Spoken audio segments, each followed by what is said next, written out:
गुरु रूप प्यारी सात संगत जी, प्रेम से कहना धन निरंकार जी। सात संगत जी, स्वागत है आप जी संतों महापुरुषों का आपके ही अपने YouTube चैनल सच्ची गुरु भक्ति पर। तो सात संगत जी, आज की कहानी है कि हमें जो कुछ भी बोलना चाहिए सोच समझ कर बोलना चाहिए, ताकि हमारे बोले हुए शब्दों से किसी का दिल ना दुखे, किसी को दुख ना पहुंचे।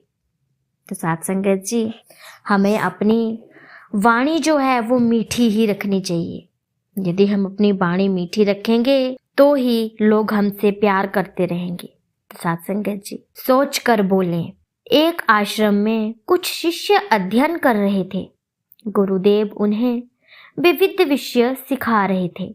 शिष्यों को सारी विद्या एवं कला की जानकारी हो जाए, इस दृष्टि से वे हमेशा यत्नशील रहते थे। उन शिष्यों में से एक श्यामल नाम का शिष्य भी था। वह किसी को भी अभद्र शब्द बोल जाता था। दूसरों को कैसा लगेगा, किसी का अंतकरण तो दुखी नहीं हुआ, इन बातों से उसका कोई लेना देना नहीं था, क्योंकि वे इन बातों की बिल्कुल भी परवाह नहीं करता था। गुरुदेव को भी उसकी चिंता सताने लगी, परंतु उन्होंने उस पर कभी गुस्सा नहीं किया।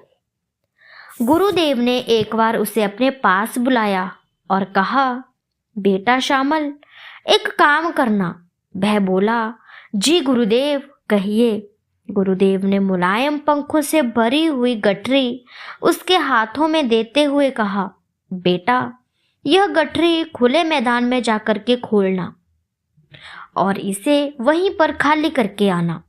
गुरुदेव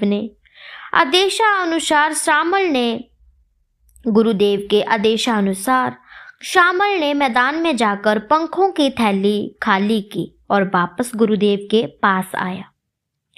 दूसरे दिन गुरुदेव ने उससे कहा, श्यामल, यह थैली लेना और सारे पंख वापिस इसमें भर ले आना।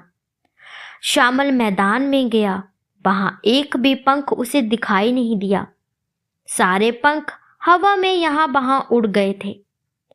खाली थैली लेकर वह वापिस आया और बोला, गुरुदेव, मुझे क्षमा कीजिए, एक भी पंख वहां मैदान में नहीं है, सभी यहाँ वहां उड़ गए हैं। और गुरुदेव, मैं वैसे भी उस गठरी को जो कल मैं वहां खोल के आया था, आज मैं उसे इकट्ठा करके कैसे लेके आ सकता हूँ, क्योंकि वे पंख जो थे बिल्कुल अनमोल थे, उनका तो भार ही नहीं था, वे बिल्कुल लाइट वेट थे, इसीलिए वे हवा के झोंकों से तो उड़ गए हैं।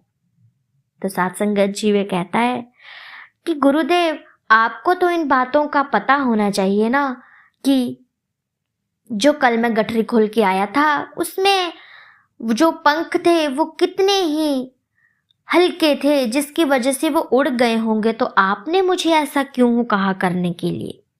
गुरुदेव ने उसकी पीठ पर प्रेम पूर्वक हाथ फेरते हुए कहा, बेटा, एक बार उड़ गए पंखों को जैसे दोबारा लाना कठिन है, वैसे ही बोले हुए शब्द वापिस नहीं आते। हमारे द्वारा उच्चारण किया हुआ शब्द किसी के दिल को चोट ना पहुंचाए, इसीलिए हम हमेशा सोच कर ही बोलें। बोलकर सोच में पड़ने से अच्छा है कि सोच कर ही बोला जाए। श्यामल को अपनी गलती का एहसास हो गया। आगे से वो भी एक विनम्र शिष्य बन गया था। तो साथ संगत जी, इसी पर दासी को एक बात याद आती है कि किसी ने हमारी निंदा की तो बहुत क्रोध आता है। कि यदि कोई हमारी निंदा करता है तो हमें बहुत क्रोध आता है, परंतु औरों द्वारा हुई श्लाघा किसको अच्छी नहीं लगती। प्रत्येक व्यक्ति को अपनी स्तुति सुनना अच्छा ही लगता है, परंतु कुछ लोग ऐसे होते हैं जो ऐसी बातों को अपनी प्रगति में रुकावट मानते हैं।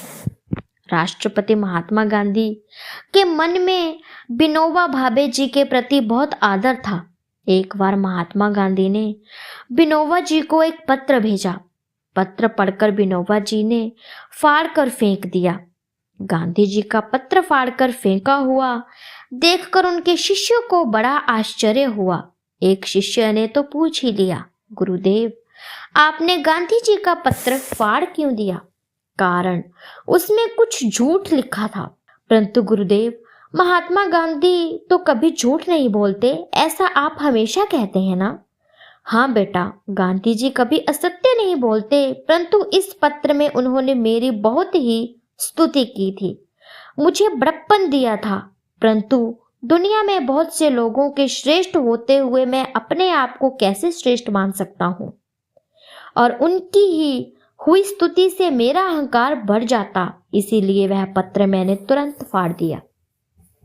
तो साथ संगत जी, निंदा या स्तुति दोनों ही बातें इंसान की प्रगति में बाधा बनती है। निंदा से मनुष्य क्रोध करता है, निराश होता है, आगे कुछ करने की इच्छा नहीं रहती उसकी, और स्तुति में भी वह अहंकार से ग्रसित हो जाता है कि वह विशेष है, औरों से भिन्न है। इस भावना से उसकी सीखने की भावना समाप्त हो जाती है, उसमें अहंकार भर जाता है।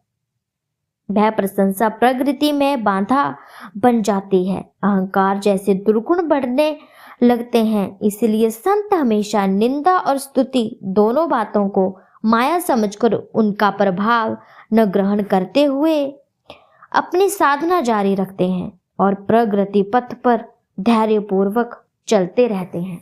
तो साथ संगत जी, इन कहानियों में से हमें यही सीख मिली कि हमें कुछ भी बोलना चाहिए तो बिल्कुल सोच समझ कर बोलना चाहिए। यदि हम सोच समझ कर नहीं बोलेंगे तो हम सोच में पड़ जाएंगे कि हमने उसे ऐसा कहा लेकिन उसे बुरा लगा। इसीलिए साथ संगत जी कहा गया है कि बोलकर सोच में पड़ने से अच्छा है कि हम सोच कर ही बोलें, किसी का दिल ना दुखाएं।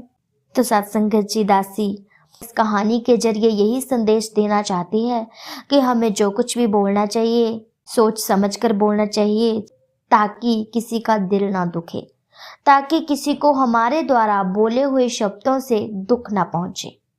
यदि साथ संगत जी, यदि हम ऐसा करेंगे तो आप जी संतों महापुरुष तो जानते ही हैं कि सतगुरु केवल उन्हें ही पसंद करता है जो उसके संतों का आदर सत्कार करता है।